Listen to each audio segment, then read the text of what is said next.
The Art of War by Sun Tzu. 1. Laying Plans. Sun Tzu said, "The art of war is of vital importance to the state. It is a matter of life and death, a road to either safety or to ruin.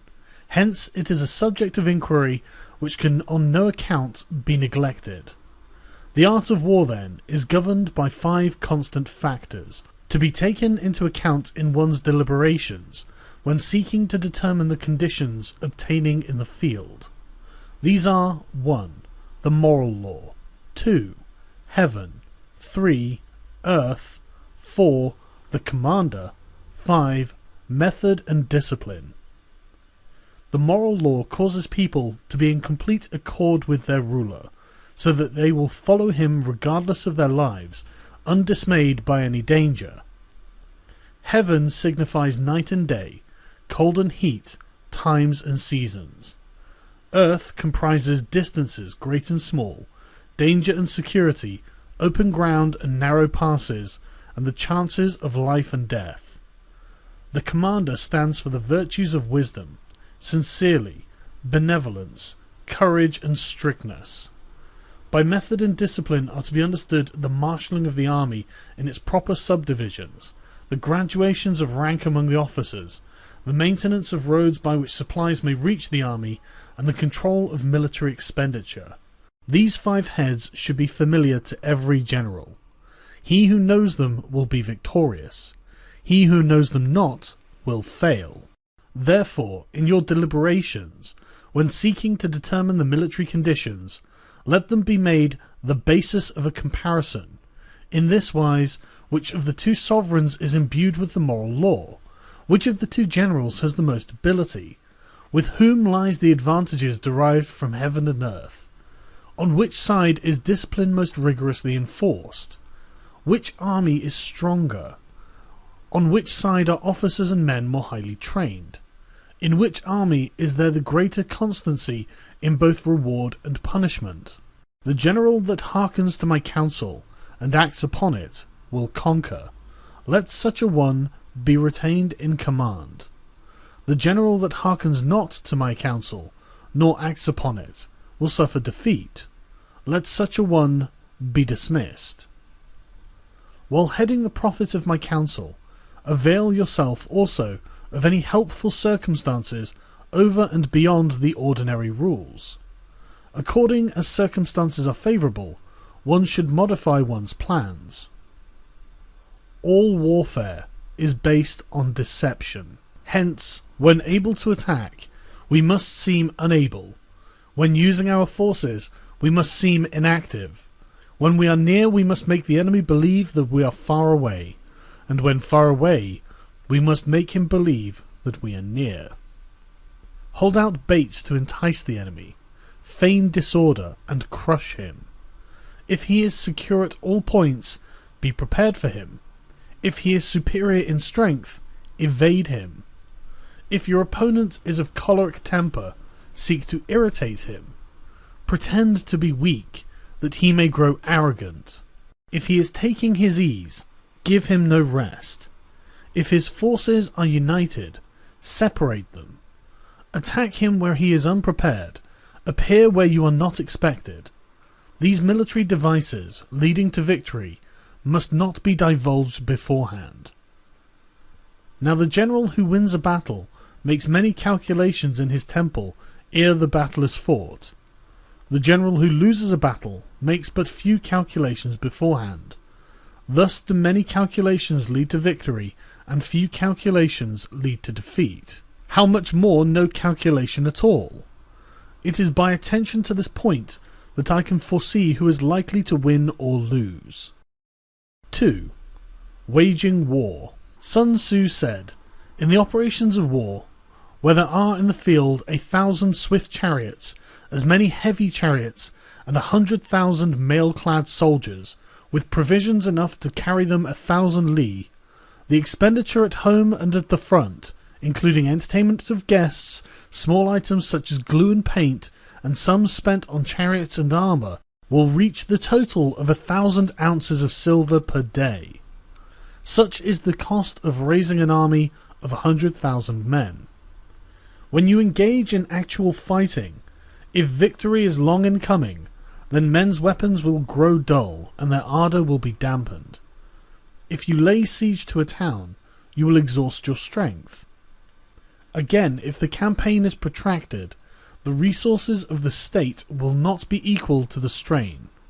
Now, when your weapons are dulled, your ardour dampened, your strength exhausted and your treasure spent, other chieftains will spring up to take advantage of your extremity. Then no man, however wise, will be able to avert the consequences that must ensue. Thus, though we have heard of stupid haste in war, cleverness has never been associated with long delays. There is no instance of a country having benefited from prolonged warfare. It is only one who is thoroughly acquainted with the evils of war that can thoroughly understand the profitable way of carrying it on. The skilful soldier does not raise a second levy, neither are his supply wagons loaded more than twice. Bring war material with you from home, but forage on the enemy. Thus the army will have food enough for its needs. Poverty of the state exchequer causes an army to be maintained by contributions from a distance. Contributing to maintain an army at a distance causes the people to be impoverished. On the other hand, the proximity of an army causes prices to go up, and high prices cause the people's substance to be drained away. When their substance is drained away, the peasantry will be afflicted by heavy exactions. With this loss of substance and exhaustion of strength, the homes of the people will be stripped bare, and 3/10 of their income will be dissipated, while government expenses for broken chariots, worn-out horses, breastplates and helmets, bows and arrows, spears and shields, protective mantles, draft oxen and heavy wagons will amount to 4/10 of its total revenue. Hence a wise general makes a point of foraging on the enemy. 1 cartload of the enemy's provisions is equivalent to 20 of one's own, and likewise a single picul of his provender is equivalent to 20 from one's own store. Now, in order to kill the enemy, our men must be roused to anger. That there may be advantage from defeating the enemy, they must have their rewards. Therefore, in chariot fighting, when 10 or more chariots have been taken, those should be rewarded who took the first. Our own flags should be substituted for those of the enemy, and the chariots mingled and used in conjunction with ours. The captured soldiers should be treated kindly and kept. This is called using the conquered foe to augment one's own strength. In war, then, let your great object be victory, not lengthy campaigns. Thus it may be known that the leader of armies is the arbiter of the people's fate, the man on whom it depends whether the nation shall be in peace or in peril. 3. Attack by stratagem. Sun Tzu said, "In the practical art of war, the best thing of all is to take the enemy's country whole and intact. To shatter and destroy it is not so good. So too, it is better to recapture an army entire than to destroy it, to capture a regiment, a detachment, or a company entire than to destroy them. Hence, to fight and conquer in all of your battles is not supreme excellence. Supreme excellence consists in breaking the enemy's resistance without fighting. Thus, the highest form of generalship is to balk the enemy's plans. The next best is to prevent the junction of the enemy's forces. The next in order is to attack the enemy's army in the field, and the worst policy of all is to besiege walled cities.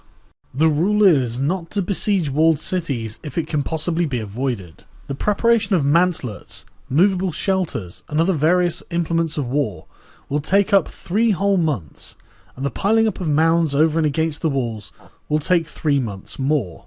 The general, unable to control his irritation, will launch his men to the assault like swarming ants, with the result that 1/3 of his men are slain, while the town remains untaken. Such are the disastrous effects of a siege.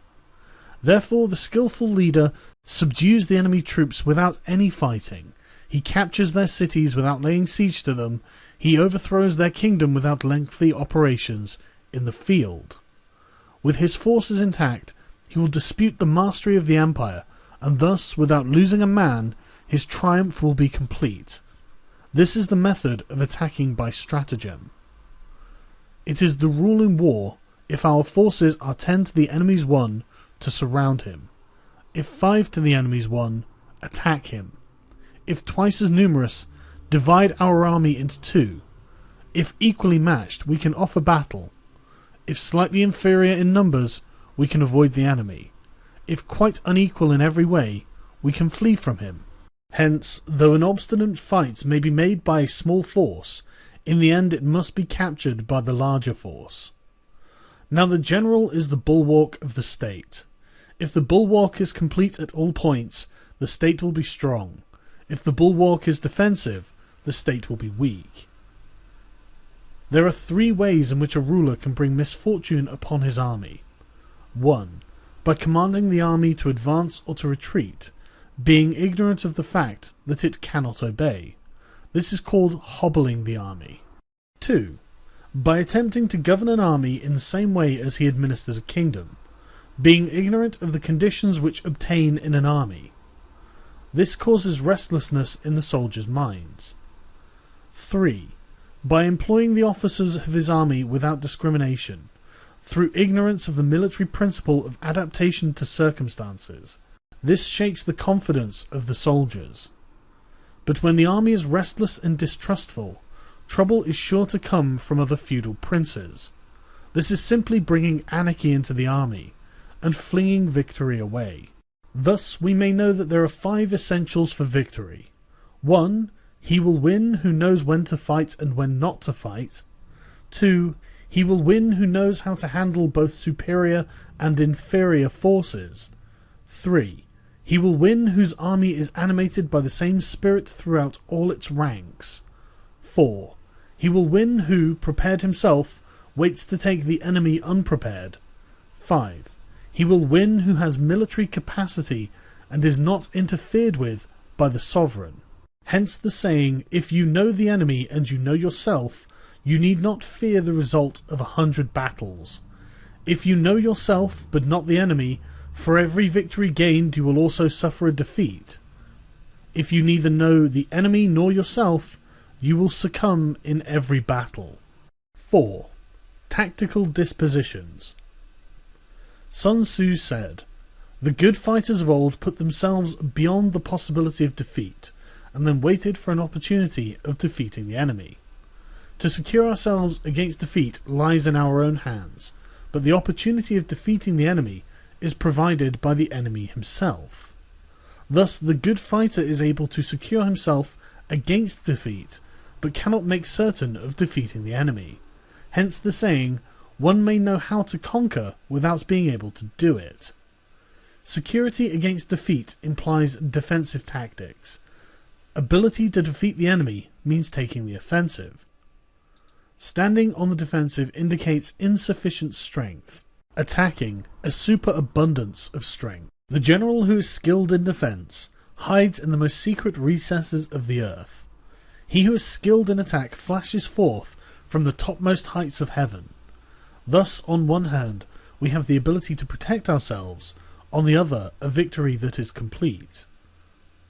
To see victory only when it is within the ken of the common herd is not the acme of excellence. Neither is it the acme of excellence when you fight and conquer and the whole empire says, "Well done." To lift an autumn hair is no sign of great strength. To see the sun and moon is no sign of sharp sight. To hear the noise of thunder is no sign of a quick ear. What the ancients called a clever fighter is one who not only wins, but excels in winning with ease. Hence his victories bring him neither reputation for wisdom nor credit for courage. He wins his battles by making no mistakes. Making no mistakes is what establishes the certainty of victory, for it means conquering an enemy that is already defeated. Hence the skillful fighter puts himself into a position which makes defeat seem impossible, and does not miss the moment for defeating the enemy. Thus it is in war that the victorious strategist seeks only battle after the victory has been won, whereas he who is destined to defeat fights first and looks afterwards for victory. The consummate leader cultivates the moral law, and strictly adheres to method and discipline. Thus, it is in his power to control success. In respect of the military method, we have firstly, measurement, secondly, estimation of quality, thirdly, calculation, fourthly, balancing of chances, fifthly, victory. Measurement owes its existence to earth, estimation of quality to measurement, calculation to estimation of quality, balancing of chances to calculation, and victory to balancing of chances. A victorious army opposed to a routed one is a pound's weight placed on the scale against a single grain. The onrush of a conquering force is like the bursting of pent-up waters into a chasm 1,000 fathoms deep. 5. Energy. Sun Tzu said, "The control of a large force is the same principle as the control of a few men. It is merely a question of dividing up their numbers." Fighting with a large army under your command is nowise different from fighting with a small one. It is merely a question of instituting signs and signals. To ensure that your whole host may withstand the brunt of an enemy's attack and remain unshaken, this is effected by manoeuvres, direct and indirect. That the impact of your army may be like a grindstone dashed against an egg, this is effected by the science of weak points and strong. In all fighting, the direct method may be used for joining battle, but indirect methods will be needed in order to secure victory. Indirect tactics, efficiently applied, are inexhaustible as heaven and earth, unending as the flow of rivers and streams. Like the sun and moon, they end but to begin anew. Like the 4 seasons, they pass away to return once more. There are not more than 5 musical notes, yet the combination of these 5 give rise to more melodies than can ever be heard. There are not more than 5 primary colours, blue, yellow, red, white and black, yet in any combination they produce more hues that can never be seen. There are not more than 5 cardinal tastes, sour, acrid, salt, sweet and bitter, yet combinations of them yield more flavours than can ever be tasted. In battle, there are not more than 2 methods of attack, the direct and the indirect, yet these 2 in combination can give rise to an endless series of manoeuvres. The direct and indirect lead on to each other in turn. It is like moving in a circle, you never come to an end. Who can exhaust the possibilities of their combination? The onset of troops is like the rush of a torrent, which will even roll stones along in its course. The quality of decision is like the well-timed swoop of a falcon, which enables it to strike and destroy its victim. Therefore the good fighter will be terrible in his onset and prompt in his decision. Energy may be likened to the bending of a crossbow, decision to the releasing of a trigger. Amid the turmoil and tumult of battle, there may be seeming disorder, and yet no real disorder at all. Amid confusion and chaos, your array may be without head or tail, yet it will be proof against defeat. Simulated disorder postulates perfect discipline. Simulated fear postulates courage. Simulated weakness postulates strength. Hiding order beneath the cloak of disorder is simply a question of subdivision. Concealing courage under a show of timidity presupposes a fund of latent energy.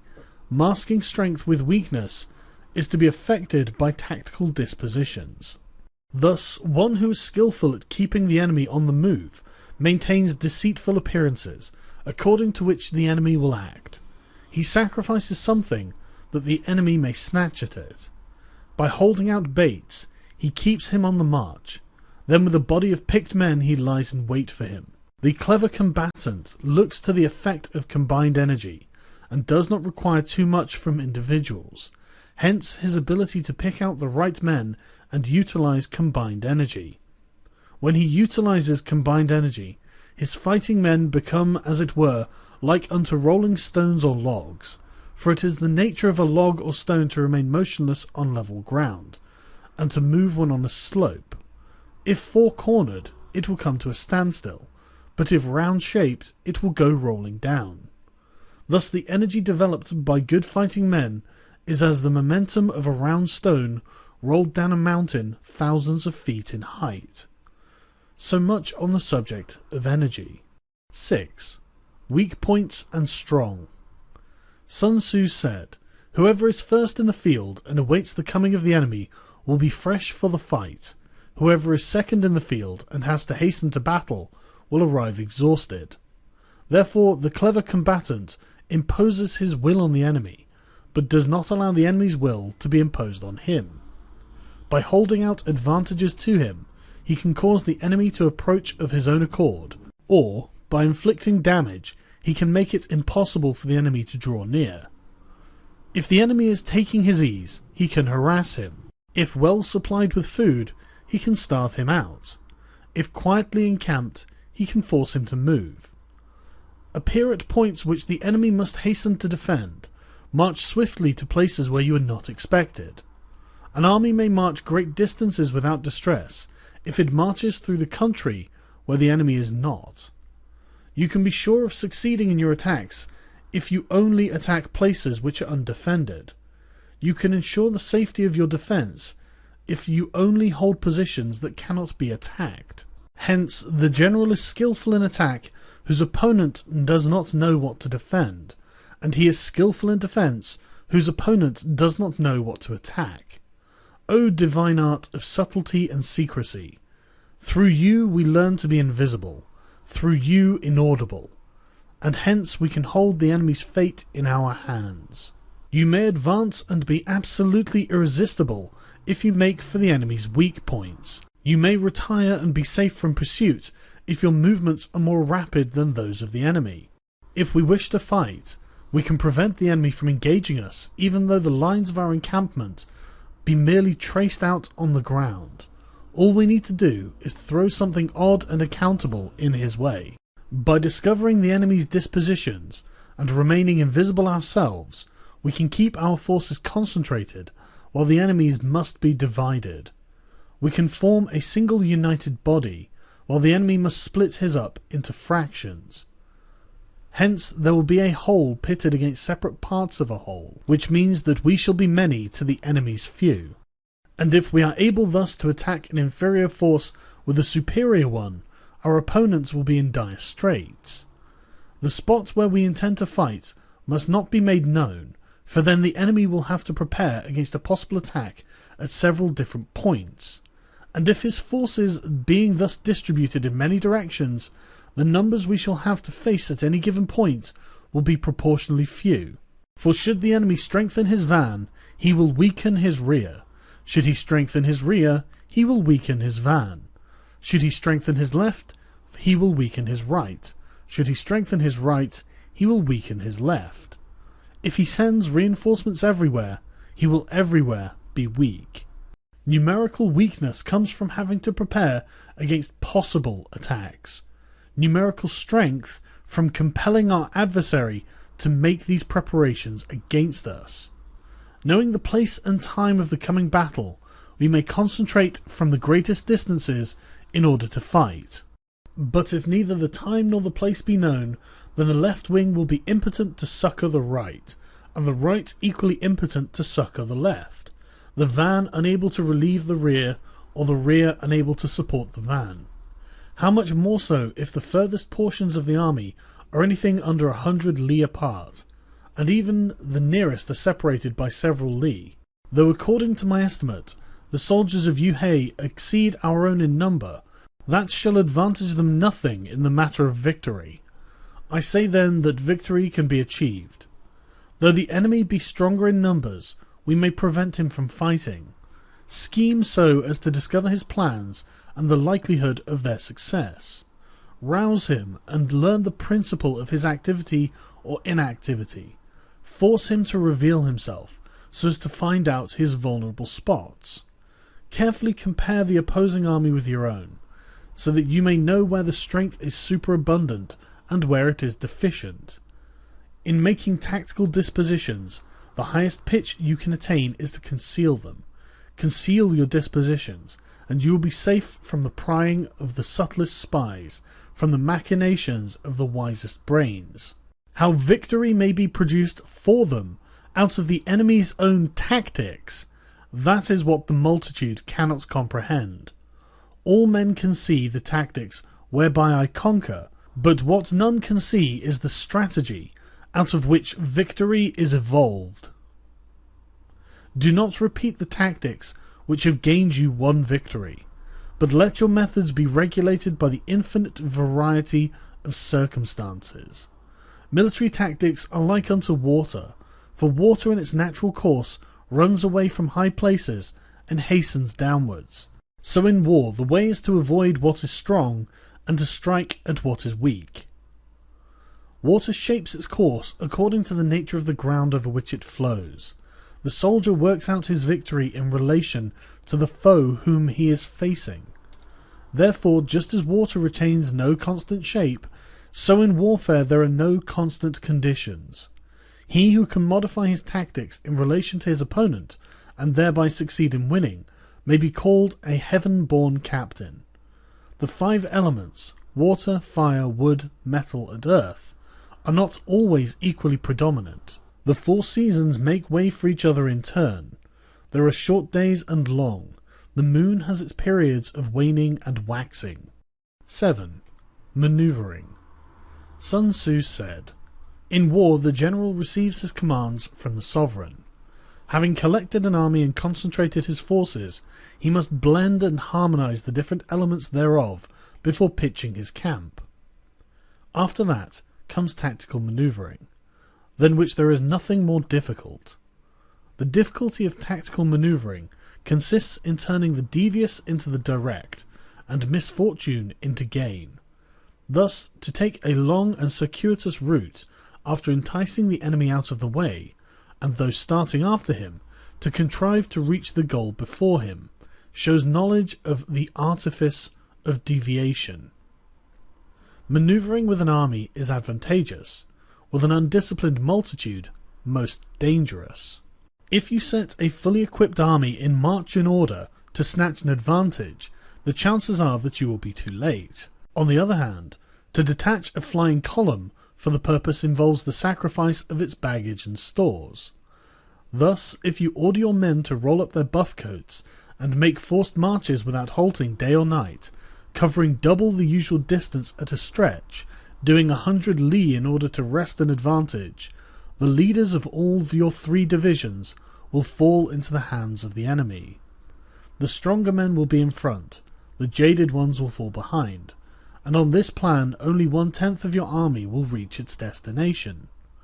If you march 50 li in order to outmaneuver your enemy, you will lose the leader of your first division, and only half of your force will reach the goal. If you march 30 li with the same object, 2/3 of your army will arrive. We may take it then that an army without its baggage train is lost. Without provisions it is lost. Without bases of supply it is lost. We cannot enter into alliances until we are acquainted with the designs of our neighbours. We are not fit to lead an army on the march unless we are familiar with the face of the country, its mountains and forests, its pitfalls and precipices, its marshes and swamps. We shall be unable to turn natural advantage to account unless we make use of local guides. In war, practice dissimulation, and you will succeed. Whether to concentrate or to divide your troops must be decided by circumstances. Let your rapidity be that of the wind, your compactness that of the forest. In raiding and plundering be like fire, is immovability like a mountain. Let your plans be dark and impenetrable as night, and when you move, fall like a thunderbolt. When you plunder a countryside, let the spoil be divided amongst your men. When you capture a new territory, cut it up into allotments for the benefit of the soldiery. Ponder and deliberate before you make a move. He will conquer who has learnt the artifice of deviation. Such is the art of manoeuvring. The Book of Army Management says, "On the field of battle, the spoken word does not carry far enough, hence the institution of gongs and drums. Nor can ordinary objects be seen clearly enough, hence the institution of banners and flags. Gongs and drums, banners and flags, are means whereby the eyes and ears of the host may be focused on one particular point. The host thus forming a single united body, it is impossible either for the brave to advance alone or the cowardly to retreat alone. This is the art of handling large masses of men. In night fighting, then, make such use of signal fires and drums, and in fighting by day of flags and banners, as a means of influencing the ears and eyes of your army. A whole army may be robbed of its spirit. A commander-in-chief may be robbed of his presence of mind. Now a soldier's spirit is keenest in the morning. By noonday it has begun to flag, and in the evening his mind is bent only on returning to camp. A clever general, therefore, avoids an army when its spirit is keen, but attacks it when it is sluggish and inclined to return. This is the art of studying moods. Disciplined and calm, to wait the appearance of disorder and hubbub amongst the enemy. This is the art of retaining self-possession. To be near the goal while the enemy is still far from it, to wait at ease while the enemy is toiling and struggling, to be well fed while the enemy is famished. This is the art of husbanding one's strength. To refrain from intercepting an enemy whose banners are in perfect order. To refrain from attacking an army drawn up in calm and confident array. This is the art of studying circumstances. It is a military axiom not to advance uphill against the enemy, nor to oppose him when he comes downhill. Do not pursue an enemy who simulates flight. Do not attack soldiers whose temper is keen. Do not swallow bait offered by the enemy. Do not interfere with an army that is returning home. When you surround an army, leave it an outlet free. Do not press a desperate foe too hard. Such is the art of warfare. 8. Variation in tactics. Sun Tzu said, "In war, the general receives his commands from the sovereign, and collects his army, and concentrates his forces. When in difficult country, do not encamp. In country where high roads intersect, join hands with your allies. Do not linger in dangerously isolated positions. In hemmed-in situations, you must resort to stratagem. In desperate position, you must fight. There are roads which must not be followed, armies which must not be attacked, towns which must be besieged, positions which must not be contested, commands of the sovereign which must not be obeyed." The general who thoroughly understands the advantages that accompany variation of tactics knows how to handle his troops. The general who does not understand these may well be acquainted with the configuration of the country, yet he will not be able to turn his knowledge to practical account. So, the student of war who is unversed in the art of war, of varying his plans, even though he be acquainted with the 5 advantages, will fail to make best use of his men. Hence, in the wise leader's plans, considerations of advantage and of disadvantage will be blended together. If our expectation of advantage be tempered in this way, we may succeed in accomplishing the essential part of our schemes. If, on the other hand, in the midst of difficulties we are always ready to seize an advantage, we may extricate ourselves from misfortune. Reduce the hostile chiefs by inflicting damage on them, and make trouble for them, and keep them constantly engaged. Hold out specious allurements, and make them rush to any given point. The art of war teaches us to rely not on the likelihood of the enemy's not coming, but on our own readiness to receive him, not on the chance of his not attacking, but rather on the fact that we have made our position unassailable. There are 5 dangerous faults which may affect a general. 1. Recklessness, which leads to destruction. 2. Cowardice, which leads to capture. 3. A hasty temper, which can be provoked by insults. 4. A delicacy of honour, which is sensitive to shame. 5. Over-solicitude for his men, which exposes him to worry and trouble. These are the 5 besetting sins of a general, ruinous to the conduct of war. When an army is overthrown and its leader slain, the cause will surely be found amongst these 5 dangerous faults. Let them be a subject of meditation.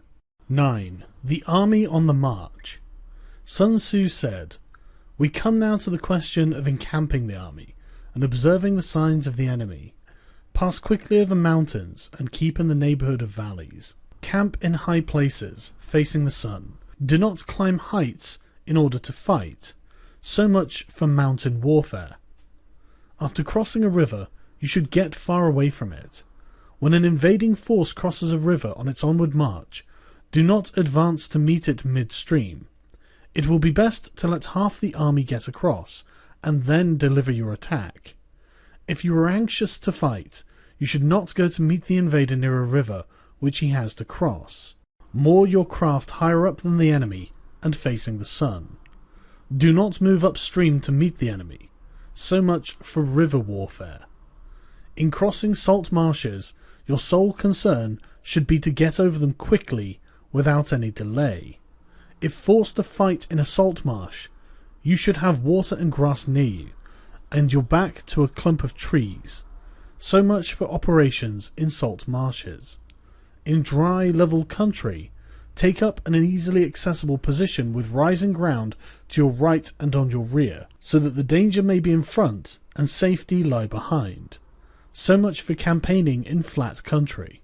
These are the 4 useful branches of military knowledge which enabled the Yellow Emperor to vanquish 4 several sovereigns. All armies prefer high ground to low, and sunny places to dark. If you are careful of your men, and camp on hard ground, the army will be free from disease of every kind, and this will spell victory. When you come to a hill or a bank, occupy the sunny side, with the slope on your right rear. Thus you will at once act for the benefit of your soldiers, and utilize the natural advantages of the ground. When, in consequence of heavy rains up country, a river you wish to ford is swollen and flecked with foam, you must wait until it subsides. Country in which there are precipitous cliffs, with torrents running between, deep natural hollows, confined places, tangled thickets, quagmires and crevasses, should be left with all possible speed and not approached. While we keep away from such places, we should get the enemy to approach them. While we face them, we should let the enemy have them on his rear. If in the neighbourhood of your camp there should be any hilly country, ponds surrounded by aquatic grass, hollow basins filled with reeds or woods with thick undergrowth, they must be carefully routed out and searched, for these are places where men in ambush or insidious spies are likely to be lurking. When the enemy is close at hand and remains quiet, he is relying on the natural strength of his position. When he keeps aloof and tries to provoke a battle, he is anxious for the other side to advance.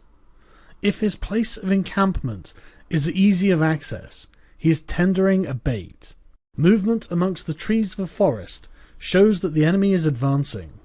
An appearance of a number of screens in the midst of thick grass means that the enemy wants to make us suspicious. The rising of birds in their flight is the sign of an ambuscade. Startled beasts indicate that a sudden attack is coming. When there is dust rising in a column, it is the sign of chariots advancing. When the dust is low but spread over a wide area, it betokens the approach of infantry. When it branches out in several different directions, it shows that parties have been sent to collect firewood. A few clouds of dust moving to and fro signify that the army is encamping. Humble words and increased preparations are the signs that the enemy is about to advance. Violent language and driving forward as if to the attack are signs that he will retreat. When the light chariots come out first and take up a position on the wings, it is a sign that the enemy is forming for battle. Peace proposals unaccompanied by a sworn covenant indicate a plot. When there is much running about and soldiers fall into rank, it means that the critical moment has come. When some are seen advancing and some retreating, it is a lure. When the soldiers stand leaning on their spears, they are faint from want of food. If those who are sent to draw water begin by drinking themselves, the army is suffering from thirst. If the enemy sees an advantage to be gained and makes no effort to secure it, the soldiers are exhausted. If birds gather on any spot, it is unoccupied. Clamour by night betokens nervousness. If there is a disturbance in the camp, the general's authority is weak. If the banners and flags are shifted about, sedition is afoot. If the officers are angry, it means that the men are weary. When an army feeds its horses with grain and kills its cattle for food, and when the men do not hang their cooking pots over the campfires, showing that they will not return to their tents, you may know that they are determined to fight to the death. The sight of men whispering together in small knots, or speaking in subdued tones, points to dissatisfaction amongst the rank and file. Too frequent rewards signify that the enemy is at the end of his resources. Too many punishments betray a condition of dire distress. To begin by bluster, but to afterwards take fright at the enemy's numbers, shows a supreme lack of intelligence. When envoys are sent with compliments in their mouths, it is a sign that the enemy wishes for a truce. If the enemy's troops march up angrily and remain facing ours for a long time without either joining battle or taking themselves off again, the situation is one that demands great vigilance and circumspection.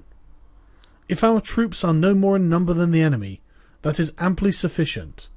It only means that no direct attack can be made.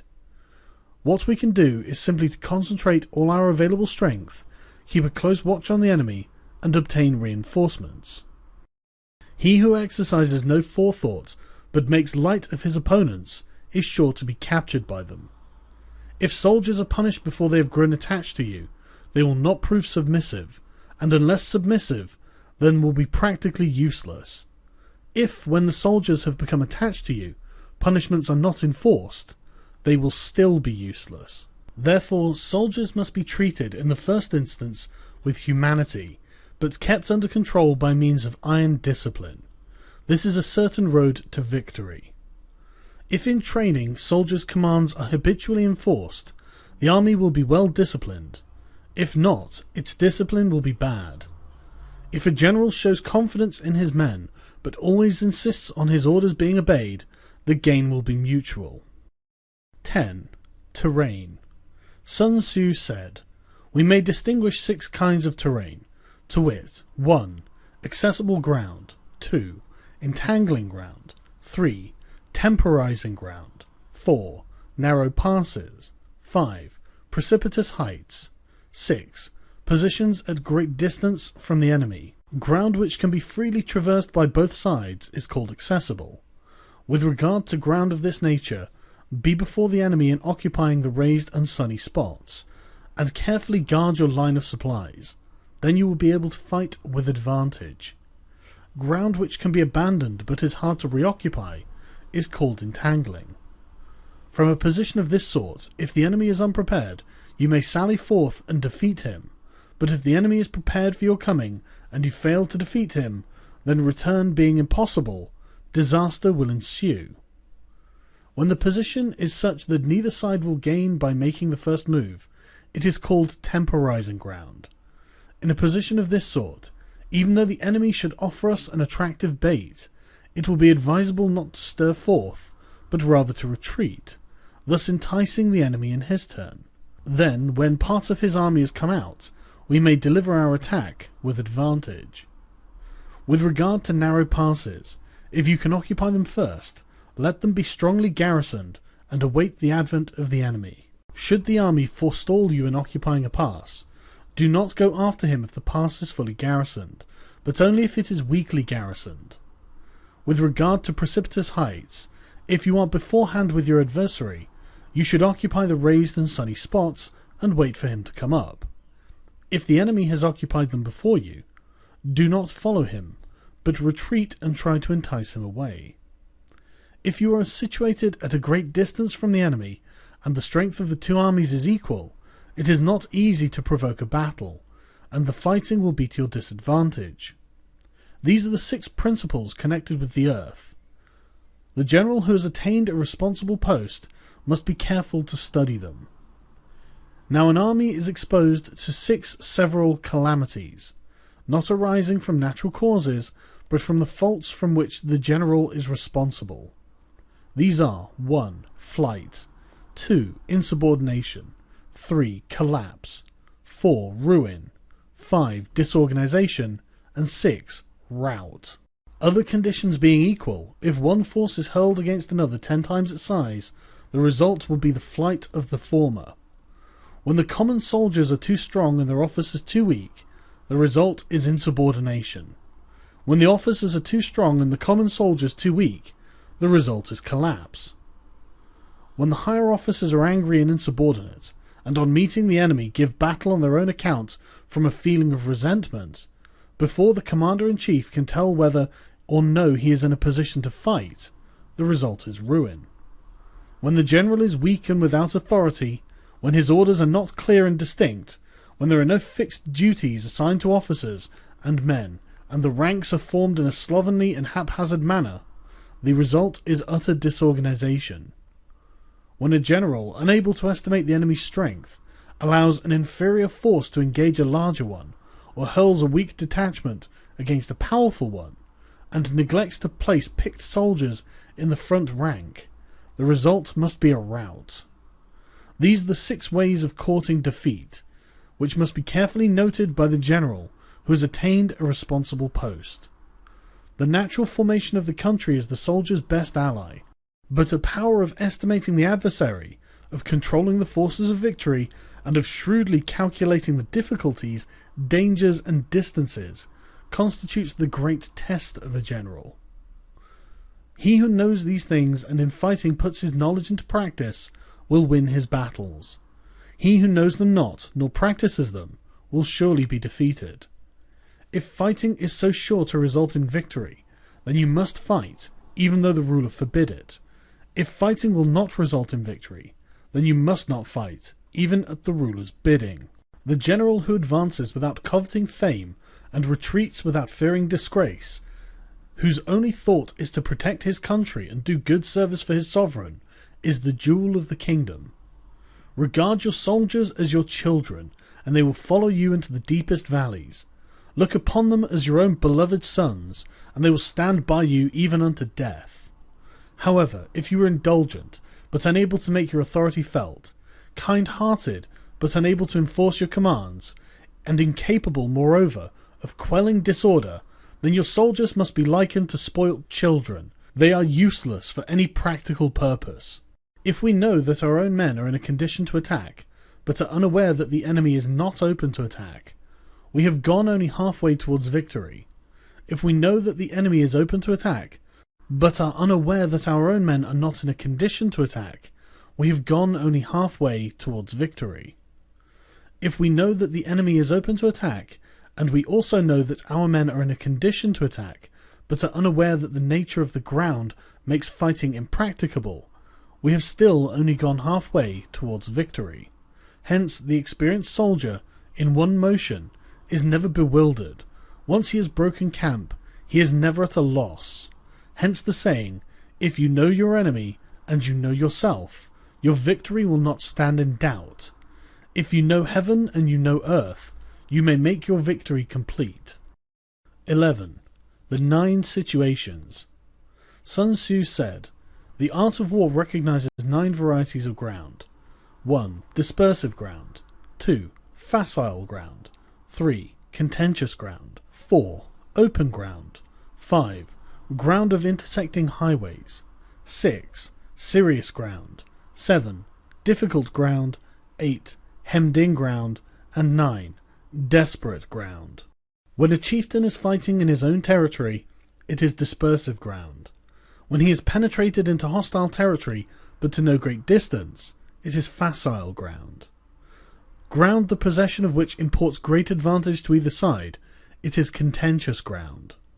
Ground on which either side has liberty of movement is open ground. Ground which forms the key to 3 contiguous states, so that he who occupies it first has the most of the empire at his command, is a ground of intersecting highways. When an army has penetrated into the heart of a hostile country, leaving a number of fortified cities in its rear, it is serious ground. Mountain forests, rugged steeps, marshes and fens, all country that is hard to traverse, this is difficult ground. Ground which is reached through narrow gorges, and from which we can only retire by tortuous paths, so that a small number of the enemy would suffice to crush a large body of our men, this is hemmed-in ground. Ground on which we can only be saved from destruction by fighting without delay is desperate ground. On dispersive ground, therefore, fight not. On facile ground, halt not. On contentious ground, attack not. On open ground, do not try to block the enemy's way. On the ground of intersecting highways, join hands with your allies. On serious ground, gather in plunder. On difficult ground, keep steadily on the march. On hemmed-in ground, resort to stratagem. On desperate ground, fight. Those who were called skillful leaders of old knew how to drive a wedge between the enemy's front and rear, to prevent cooperation between his large and small divisions, to hinder the good troops from rescuing the bad, from the officers from rallying their men. When the enemy's men were united, they managed to keep them in disorder. When it was to their advantage, they made a forward move. When otherwise, they stopped still. If asked how to cope with a great host of the enemy in orderly array and on the point of marching to the attack, I should say, begin by seizing something which your opponent holds dear. Then he will be amenable to your will. Rapidity is the essence of war. Take advantage of the enemy's unreadiness. Make your way by unexpected routes, and attack unguarded spots. The following are the principles to be observed by an invading force. The further you penetrate into a country, the greater will be the solidarity of your troops, and thus the defenders will not prevail against you. Make forays into fertile country in order to supply your army with food. Carefully study the well-being of your men, and do not overtax them. Concentrate your energy and hoard your strength. Keep your army continually on the move, and devise unfathomable plans. Throw your soldiers into positions whence there is no escape, and they will prefer death to flight. If they will face death, there is nothing that they may not achieve. Officers and men alike will put forth their utmost strength.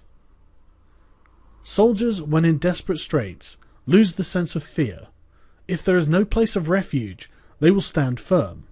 If they are in hostile country, they will show a stubborn front. For if there is no help for it, they will fight hard. Thus, without waiting to be marshalled, the soldiers will constantly be on the qui-vive. Without waiting to be asked, they will do your will. Without restrictions, they will be faithful. Without giving orders, they can be trusted. Prohibit the taking of omens, and do away with superstitious doubts. Then, until death itself comes, no calamity need be feared.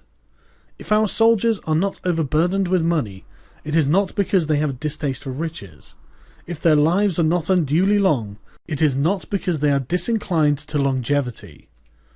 On the day they are ordered out to battle, your soldiers may weep, those sitting up bedewing their garments, and those lying down letting the tears run down their cheeks. But let them once be brought to bay, and they will display the courage of a Chu or a Q. The skillful tactician may be likened to the Shuai Yuan. Now the Shuai Yuan is a snake that is found amongst the Chuung Mountains. Strike at its head, and you will be attacked by its tail. Strike at its tail, and you will be attacked by its head. Strike at its middle, and you will be attacked by head and tail both. Asked if an army can be made to imitate the Shuai Yuan, I should answer yes, for the men of Wu and the men of Ye are enemies, yet if they are crossing a river in the same boat and are caught by a storm, they will come to each other's assistance, just as the left hand helps the right. Hence it is not enough to put one's trust in the tethering of horses and the burying of chariot wheels into the ground. The principle on which to manage an army is to set up one standard of courage which all must reach. How to make the best of both strong and weak, that is a question involving the proper use of ground. Thus the skillful general conducts his army just as though he were leading a single man, willy-nilly by the hand. It is the business of a general to be quiet, and thus ensure secrecy, upright and just, and thus maintain order. He must be able to mystify his officers and men by false reports and appearances, and thus keep them in total ignorance. By altering his arrangements and changing his plans, he keeps the enemy without definite knowledge. By shifting his camp and taking circuitous routes, he prevents the enemy from anticipating his purpose. But at the critical moment, The leader of an army acts like one who has climbed up a height and then kicks away the ladder behind him. He carries his men deep into hostile territory before he shows his hand.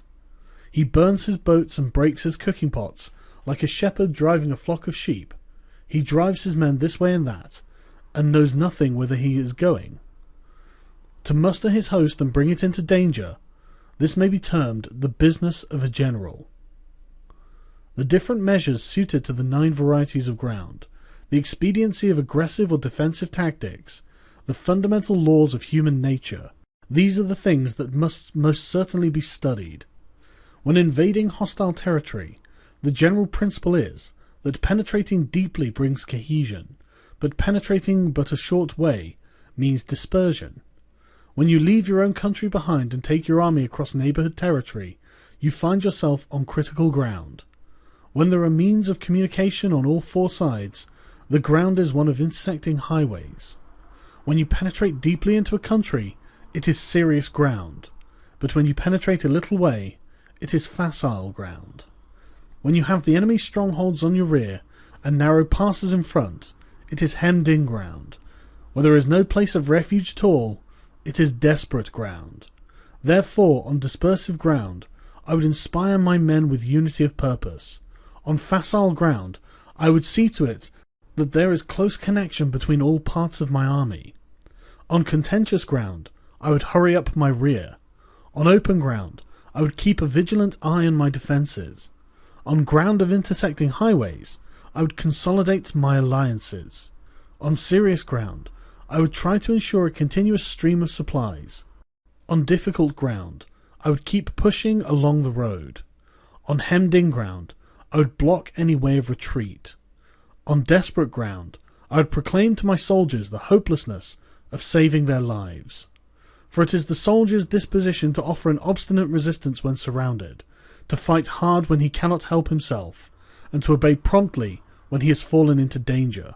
We cannot enter into an alliance with neighbouring princes until we are acquainted with their designs. We are not fit to lead an army on the march unless we are familiar with the face of the country, its mountains and forests, its pitfalls and precipices, its marshes and swamps.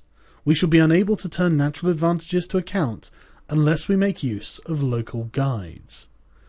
To be ignored in any one of the following 4 or 5 principles does not befit a warlike prince. When a warlike prince attacks a powerful state, his generalship shows itself in preventing the concentration of the enemy's forces. He overawes his opponents, and their allies are prevented from joining against him. Hence he does not strive to ally himself with all and sundry, nor does he foster the power of other states. He carries out his own secret designs, keeping his antagonists in awe. Thus he is able to capture their cities and overthrow their kingdoms. Bestow rewards without regard to rule, issue orders without regard to previous arrangements, and you will be able to handle a whole army as though you had to do but a single man. Confront your soldiers with the deed itself. Never let them know your design. When the outlook is bright, bring it before their eyes, but tell them nothing when the situation is gloomy. Place your army in deadly peril, and it will survive. Plunge it into desperate straits, and it will come off in safety. For it is precisely when a force has fallen into harm's way that it is capable of striking a blow for victory. Success in warfare is gained by carefully accommodating ourselves to the enemy's purpose. By persistently hanging on the enemy's flank, we shall succeed in the long run in killing the commander-in-chief. This is called ability to accomplish a thing by sheer cunning. On the day that you take up your command, block the frontier passes, destroy the official tallies, and stop the passage of all emissaries. Be stern in the council chamber, so that you may control the situation. If the enemy leaves a door open, you must rush in. Forestall your opponents by seizing what he holds dear, and subtly contrive to time his arrival on the ground. Walk in the path defined by rule, and accommodate yourself to the enemy until you can fight a decisive battle. At first, then, exhibit the coyness of a maiden until the enemy gives you an opening. Afterwards, emulate the rapidity of a running hare, and it will be too late for the enemy to oppose you. 12. Attack by fire. Sun Tzu said, "There are 5 ways of attacking with fire. The first is to burn soldiers in their camp.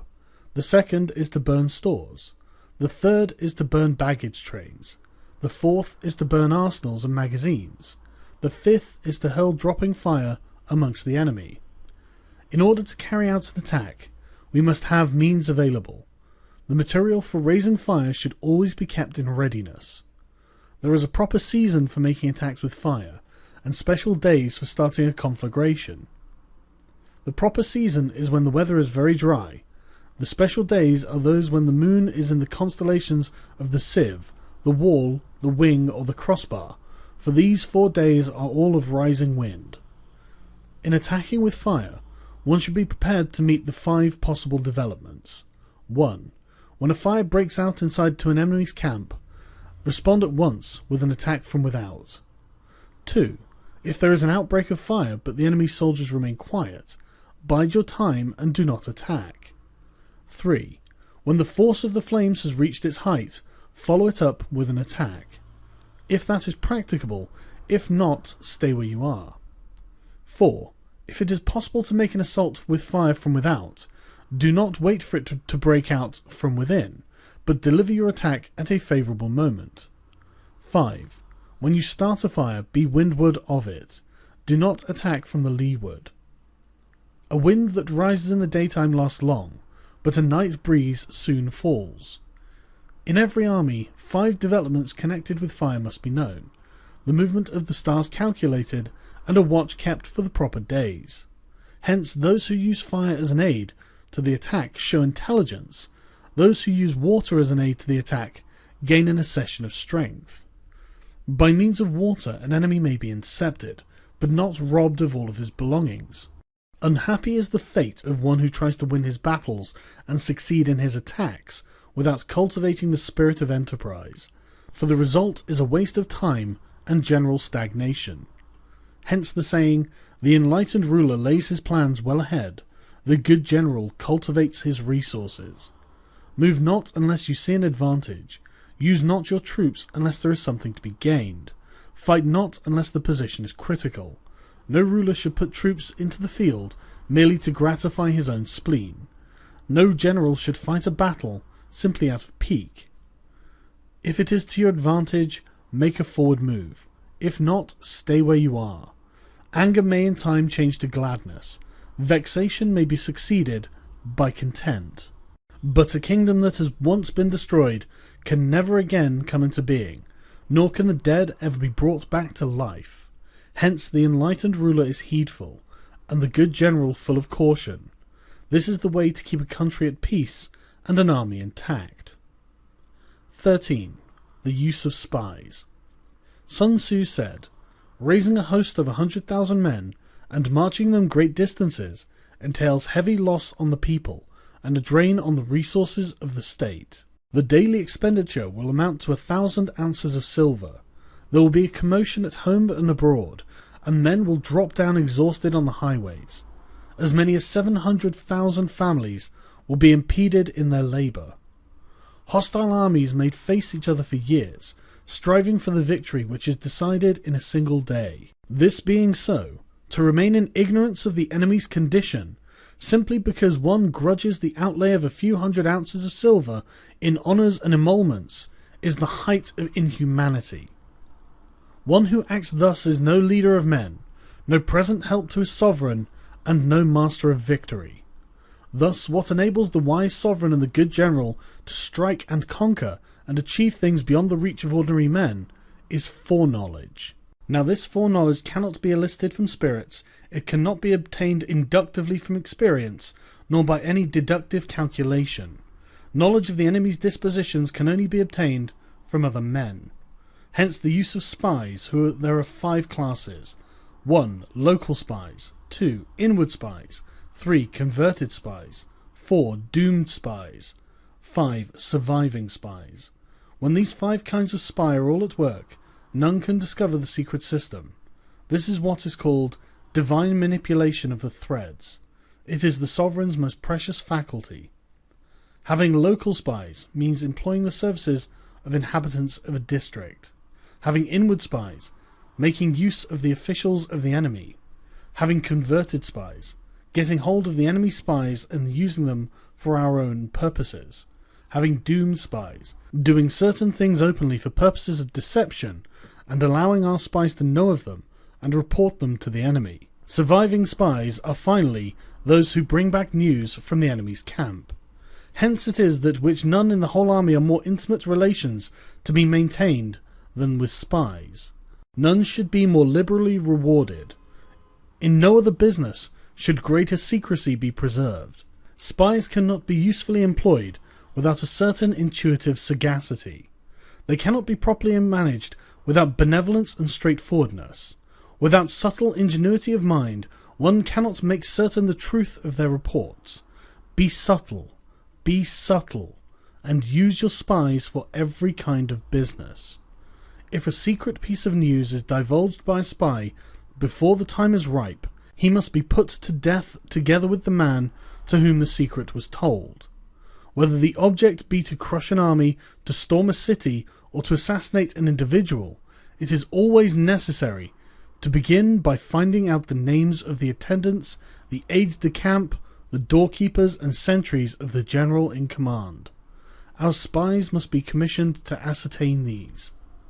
The enemy's spies who have come to spy on us must be sought out, tempted with bribes, led away and comfortably housed.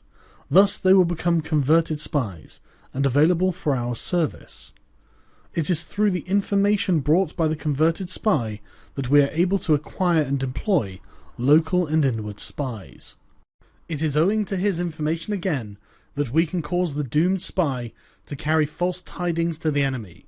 Lastly, it is by his information that the surviving spy can be used on appointed occasions. The end and aim of all spying in its 5 varieties is knowledge of the enemy, and this knowledge can only be derived in the first instance from the converted spy.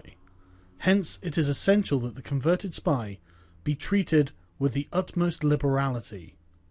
Of old, the rise of the Yin dynasty was due to Ai Chi, who had served under Hisa. Likewise, the rise of the Chu dynasty was due to Liu Ya, who had served under Yin. Hence, it is only the enlightened ruler and the wise general who will use the highest intelligence of the army for purposes of spying and thereby achieve great results.